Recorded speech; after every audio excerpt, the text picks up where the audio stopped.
he wouldn't have left me with all this pain brewing inside of me. Oh, but I love that man. I love him so deep inside. And I got a love that I know I can't hide. But I'm gonna love that man, even though he's a low time, no good son of a so-and-so, 'cause to the day I die, I got the St. Louis blues on. I've got the St. Louis, Oklahoma blues. I know you hear me crying inside. I got the St. Louis blues. Sometimes the pain has no words.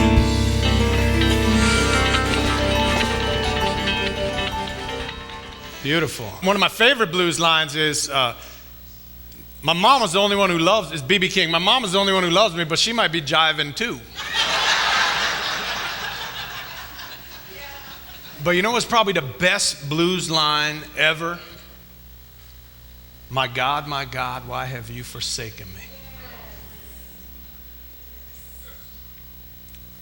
For those who don't know, that's from the gospel.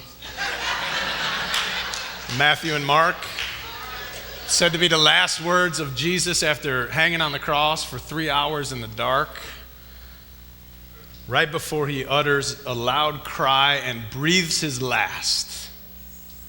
Dr. Stephen Nichols, who's a professor of Christianity and culture at Lancaster Bible College and the author of a book, Getting the Blues, What Blues Music Teaches Us About Suffering and Salvation. He says that that's the most poignant moment in all of the scriptures. Jesus is suspended between heaven and earth at that moment. He's been rejected by humanity, and he feels abandoned by God. And so he has this ultimate cry of desperation. Dr. Nichols explains that listening to the blues helped me connect with that story. We see it in other places in the scriptures too. Bono, the lead singer of the band U2, has referred to David, as in King David from the Hebrew scriptures, as a blues man. If you've ever read the Psalms, which are attributed to David, you know that they have that minor key. David, of course, was a musician. He played the harp, an instrument that was a precursor to the guitar. So Dr. Nichols says David is about as much of a blues man as you can find. I was reading an interview with Dr. Nichols that was in Sojourner magazine recently, and he said that the blues is a theology that lingers over Good Friday.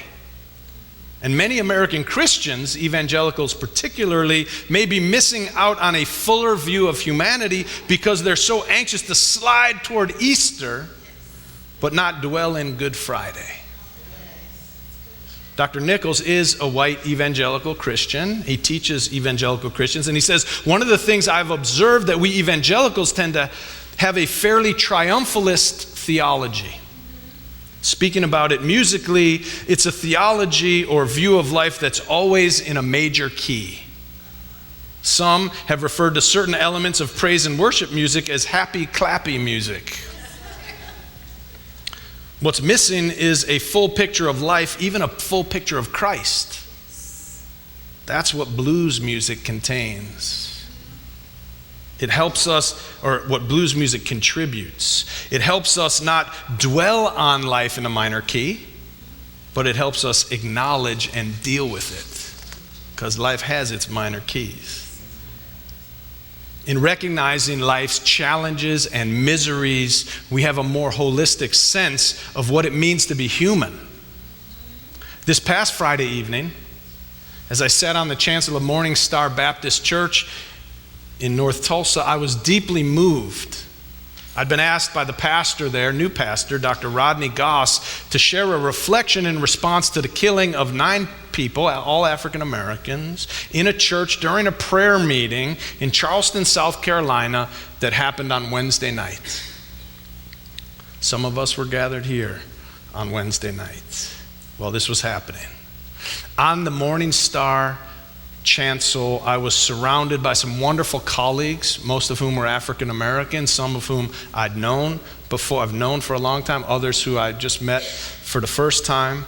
My seat was right in front of the choir, so I felt like I was part of the choir. And the ladies, it was almost all ladies, and I think there was one guy, and they just welcomed me with their smiles when I came up, and they encouraged me while I was speaking with their words. And the church was packed, and I was really proud to see so many All Souls members in attendance.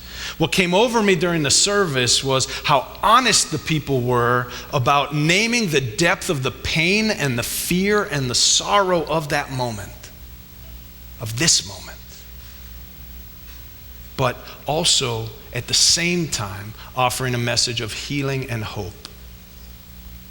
Now, unfortunately, this is the 5th service of its kind that I've been asked to participate in the past 3 years. First was a community memorial service for Trayvon Martin, held at Antioch Baptist Church in North Tulsa back in February 2012. And then the next one was for the Good Friday shootings in North Tulsa, where 5 African Americans were shot on the streets of this city, 3 dead in a racist attack in April of 2013. One service was held at Tulsa's North Tulsa Church of Christ, the other one a year later, and the anniversary at the Greater Union Baptist Church in North Tulsa. And then there was the service for unity in the community held by Metropolitan Baptist Church after the death of Michael Brown in Ferguson, Missouri. All of these services had this spirit of looking death and hatred and fear right in the eyes, while also engendering an incredible sense of hope and possibility. I've learned so much from African American churches and colleagues and choirs about how to stare down the fierceness of life without leaving people hopeless, but leaving people with a sense of hope. In the church this Friday, I could feel a little bit of what it must have felt like in black churches all across this country back in 1963 when 4 African American girls were killed in the 16th Street Baptist Church in Birmingham, Alabama on a Sunday morning by a bomb placed by members of the Ku Klux Klan who were determined not to let black people in America be treated as equals. The church has been a place where many African Americans have regularly gathered together to help each other survive an absurd and often violent culture, to affirm African American humanity against a society that has often tried to deny it. And even though I don't always resonate with all the elements of the theology in these services, I have a deep respect for the power and the dignity and the love that I've experienced in these churches. I'm realizing that part of what I've discovered could be called a blues theology. Cornel West says the blues is the elegant coping with catastrophe that yields a grace and a dignity so that the spirit of resistance is never completely snuffed out.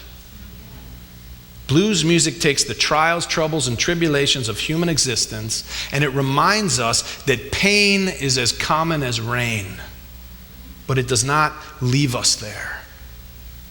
Blues, like a good church service, has the ability through its 12-bar bent note melodies to transmute painful circumstances into something that will cause you to tap your feet and can stir your soul. We've experienced that already this morning. Blues can be unbelievably unhappy and filled with regret, and it can be a healing balm at the same time. It can make you cry and it can make you dance. If your life is anything like mine, it's a mixture of both tears and toe-tapping good times, regrets and revelry, The blues sings a song of sore feet and lost lovers, from let the good times roll to the thrill is gone. From the things I used to do to I'm tired of being a fool. From I've been down so long it looks like up to me to love me, baby, and set my poor soul free. I want you to roll me, baby, like your grandfather used to roll his wagon wheel. Roll me, baby, you don't know how good that makes me feel.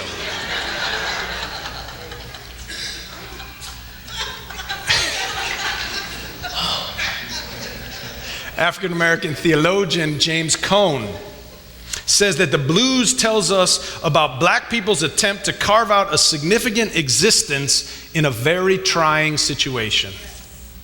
He says the original purpose of the blues was to give structure to black existence in a context where color has meant rejection and humiliation. He goes on, through songs notable for their beat and their utter truthfulness, the blues singers sought not to escape their world, but to make this life bearable. The blues tells us about a people who refused to accept an unjust society. It was a form of artistic rebellion and survival. In his book called The Spirituals and the Blues, Dr. Cone explains the difference between blues songs and black spirituals. Whereas spirituals help people to survive the hardships and the injustices of this world with promises of a transcendent other world where all wrongs will be made right, blues music is about finding ways to embrace the reality and the truth of this world without substituting otherworldly answers. Cone wrote, "It is not that the blues reject God, rather they ignore God. By embracing the joys and sorrows of this life, such as those of a man's relationship with his woman and a woman's relationship with her man." In the words of B.B. King, "Oh, worry, worry, worry, baby. Worry is all I can do. Oh, my life is so miserable, baby, and it's all on account of you. I gave you a brand new Ford, but you said, I want a Cadillac. I bought you a $10 dinner, and you said, thanks for the snack. I let you live in my penthouse. You said, it's just a shack. I gave you 7 children, and now you want to give them back."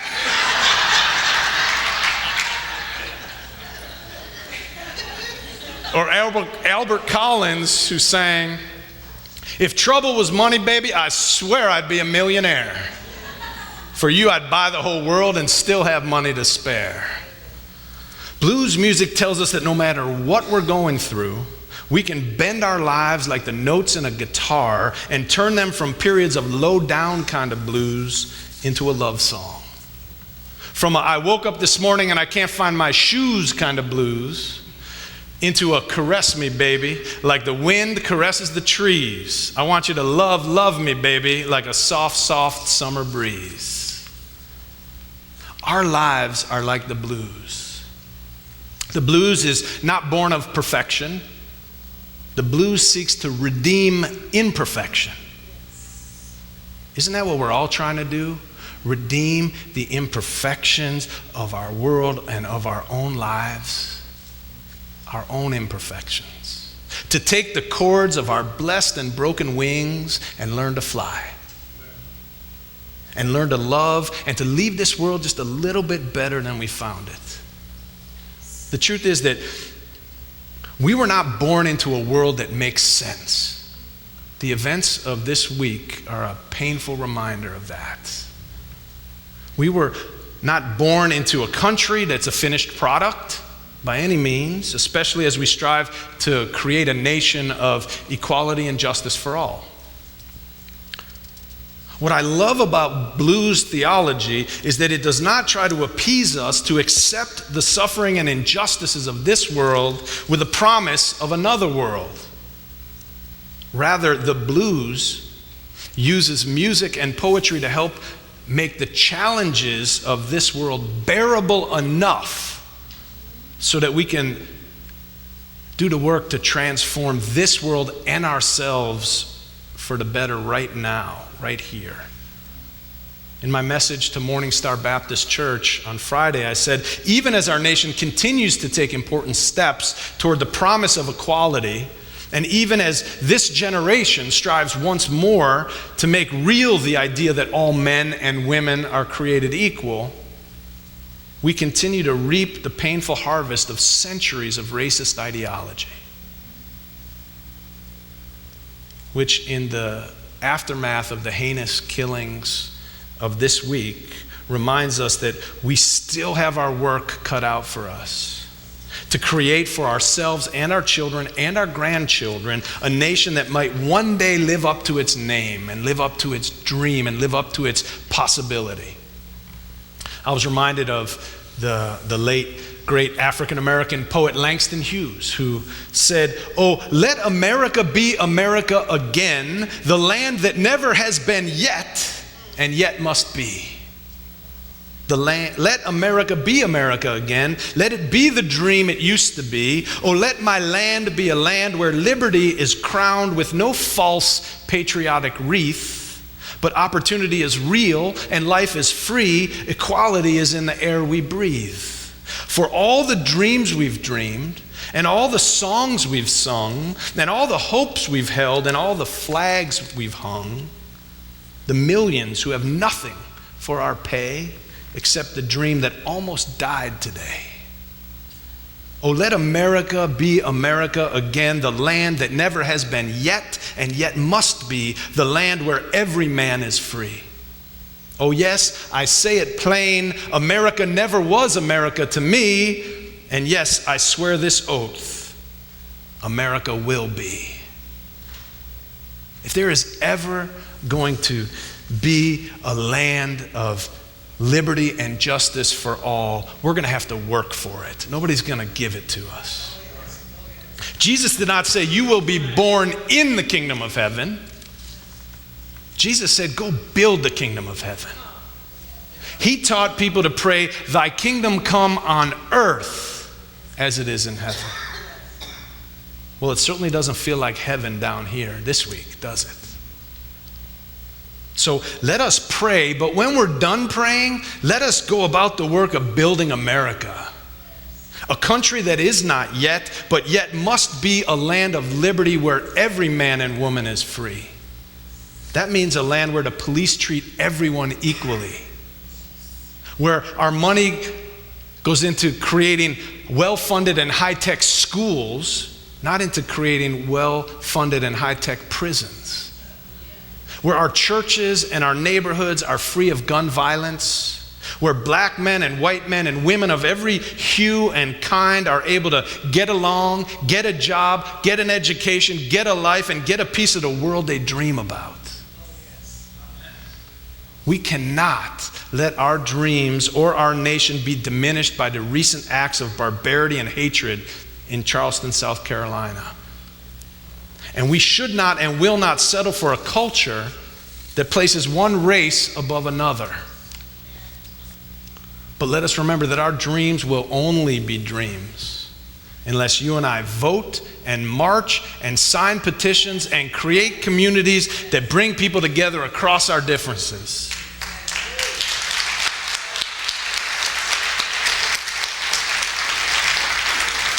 The idea is to build the kingdom of heaven right here, right now, in America, in Tulsa.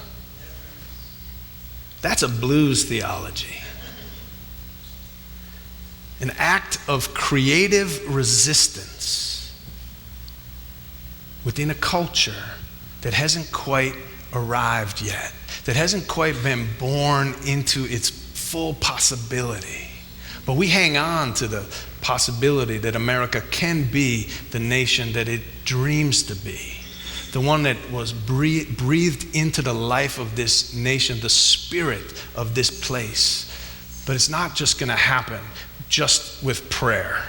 It's going to take the work of good people like you and me doing what we say we're about.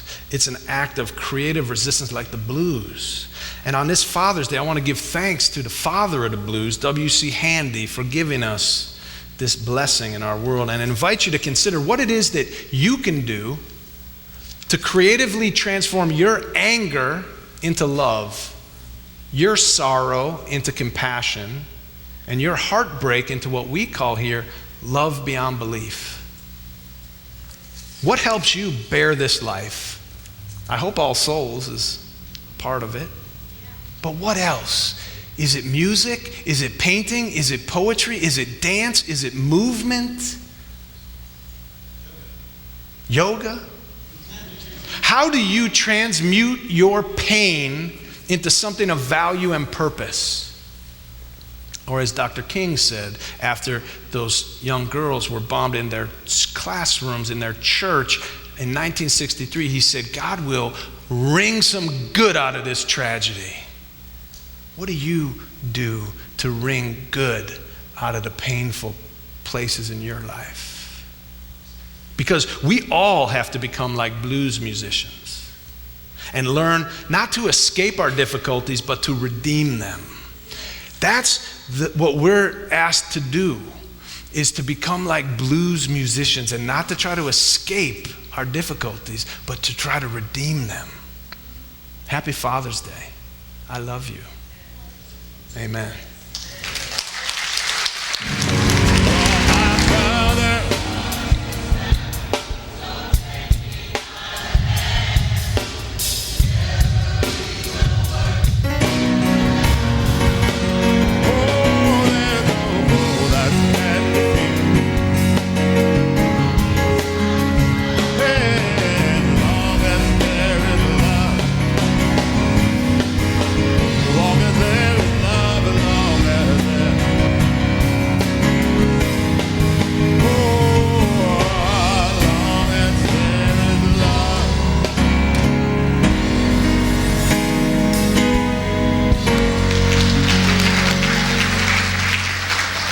This was a beautiful scene. This is what I needed to see at the end of a really terrible week in the life of this nation.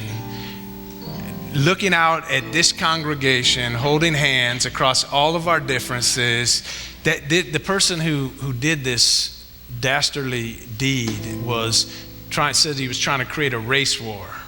Well, guess what? We're going to do just the opposite.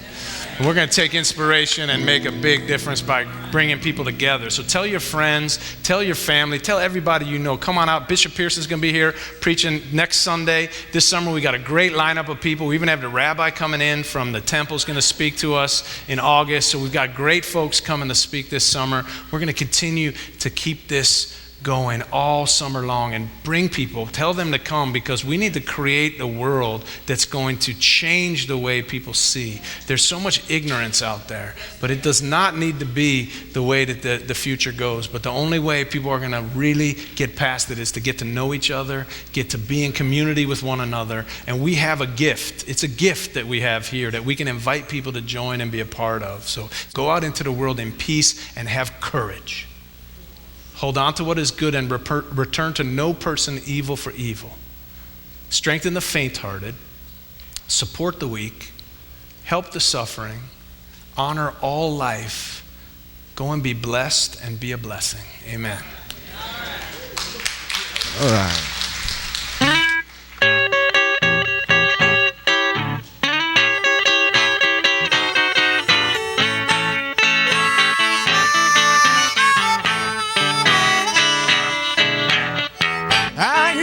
Before sunrise, with tears turning in my eyes.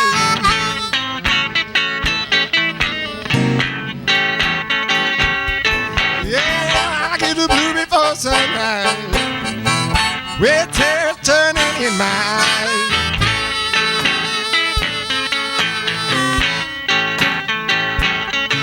Yeah, it made me have such a miserable feeling, a feeling I do is die.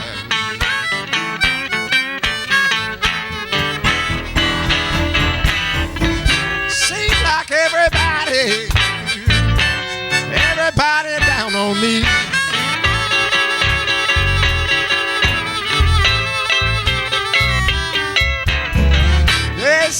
like everybody's down on me. Everybody's down on me.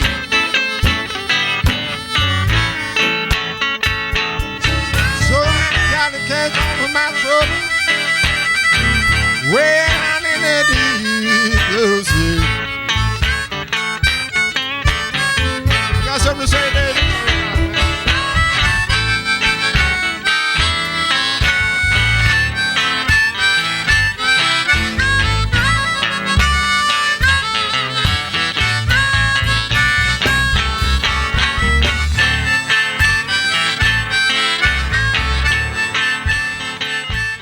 Thanks for tuning in online. We are so pleased with all the different people who have been tuning in from all over the country and all over the world to our ministry and what we're doing at All Souls here in Tulsa. If you have a chance to send me an email or connect with me in some way, let me know what you're finding, why you tune in, and what you're getting out of it. I would love to hear from you. I'm always pleased when I get messages from different people who tell me all kinds of things about the impact of All Souls Tulsa's ministry on them and their lives and their families. And if you get a chance to make a gift to support this ministry, to become a partner, we would love to partner with you and have you be a friend of the church and somebody who is actually supporting us to create this congregation and the world that we're trying to create together. You can be a part of it, and every gift of every amount makes a difference. We really appreciate your support.